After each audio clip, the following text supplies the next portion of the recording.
দুই দিন টিউশনি করানোর পর তৃতীয় দিন ছাত্রীর মা আমাকে ডেকে আমার হাতে একটি খাম ধরিয়ে দিয়ে বললো, তুমি আমার মেয়েকে 2 দিন পড়িয়েছো, এর জন্য আমি তোমাকে পুরো মাসের বেতন দিয়ে দিচ্ছি, তবে কালকের থেকে তোমাকে আর আসতে হবে না। আমি তখন একটু ভয় পেয়ে গেলাম, মনে মনে ভাবলাম 2 দিনের মধ্যে আমি কি এমন করলাম যার কারণে পুরো মাসের বেতন দিয়ে আমাকে বের করে দেওয়া হচ্ছে। তখন আমি আন্টিকে বললাম, আন্টি কিছু মনে না করলে আমি কি জানতে পারি কি এমন দোষ আমার, কি এমন করলাম আমি যার কারণে 2 দিনের মধ্যেই পুরো মাসের বেতন দিয়ে আমাকে বের করে দেওয়া হচ্ছে।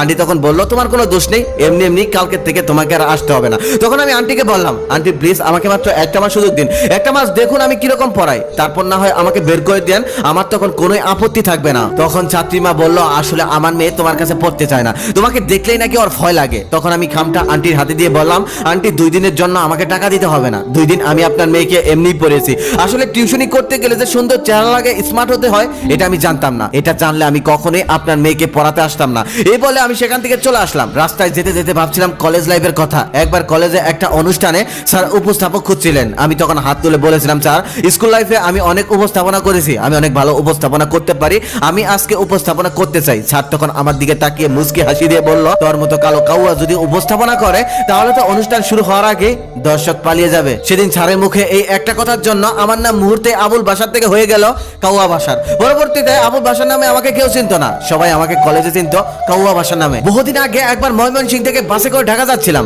আমার পাশে বসেছিল এক সুন্দরী মেয়ে। আমি যখন এই সিটে বসতে লাগলাম তখনই মেয়েটা তার ওড়না দিয়ে নাক ছাপিয়ে ধরলো। কিছু দূর যাওয়ার পর সে কন্ট্রাক্টরকে ডাক দিয়ে বলল, ভাই আমাকে এই সিটটা পাল্টে দিন। ঠিক তখন এই কন্ট্রাক্টর আমার দিকে তাকিয়ে চোখ গরম করে বলল, ম্যাডাম এই ছেলেটাকে আপনার সাথে কোনো বেয়াদবি করেছে নাকি? করলে বলেন এখনই ওকে গাড় ধাক্কা দিয়ে বাস থেকে নামিয়ে দেয়। তখন সবাই আমার দিকে তাকিয়ে রইল। কন্ট্রাক্টরের মুখে এমন কথা শুনে একজন তো চিৎকার করে বলে উঠলো, অবশ্যই করেছে, না করলে কি মেয়েটা সিট পরিবর্তন করতে চায়? এক মহিলা তখন বলতেছে, চেহারা দেখেই তো লম্পটের মতো লাগে। এইসব অসভ্য কুলাঙ্গারের জন্য আজকাল মেয়েরা রাস্তাঘাটে ঠিক মতো বের হতে পারে না। এমন অবস্থা এক পর্যায়ে হয়ে গেল যেন বাসের সবাই ধরে এখন আমাকে মারবে। তারপর সবাইকে কোন রকম থামিয়ে সেই মেয়েটাকে জিজ্ঞেস করলাম, আপু সত্যি করে বলুন তো আপনি আমার বোনের মতো, আমি কি আপনার সাথে কোনো নোংরামি করেছি? তখন মেয়েটা মাথা নিচু করে বলল, না। তখন আমি সকল যাত্রীকে উদ্দেশ্য করে বললাম, দেখুন আমি তার সাথে কোনো নোংরামি করিনি, আসলে আমার দোষটা কি জানেন? আমি দেখতে কালো, দেখতে সুন্দর না, এই জন্যই সে আমাকে ঘৃণা করছে। আর যে মহিলাটা আমাকে লম্পট বলল তার দিকে তাকিয়ে বললাম, আপনি আমাকে দেখেই বুঝে ফেললেন আমি লম্পট, অসভ্য। তবে সত্যি কি জানেন,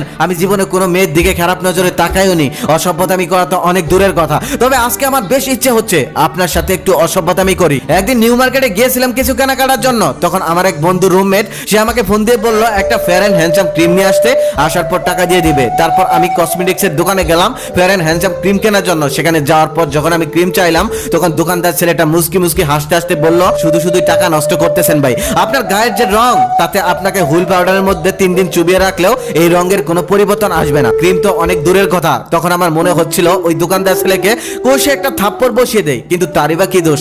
আমার গায়ের রং তো কালো, এর জন্য দোষ তো আমার বাবা মা, যে তারা কালো একটা ছেলে জন্ম দিয়েছে। তারপর মাকে ফোন করে বললাম, মা শুনেছি বাবা মা যদি কোনো পাপ করে সেই পাপের প্রভাব নাকি কিছুটা সন্তানের উপরে পড়ে, আচ্ছা তোমরা কি কোনো পাপ করেছিলে যার জন্য আমার গায়ের রং এবং কালো কুচকুচে হয়েছে? মা তখন কাঁদতে কাঁদতে বলল, তুই আবার সেই কালো রং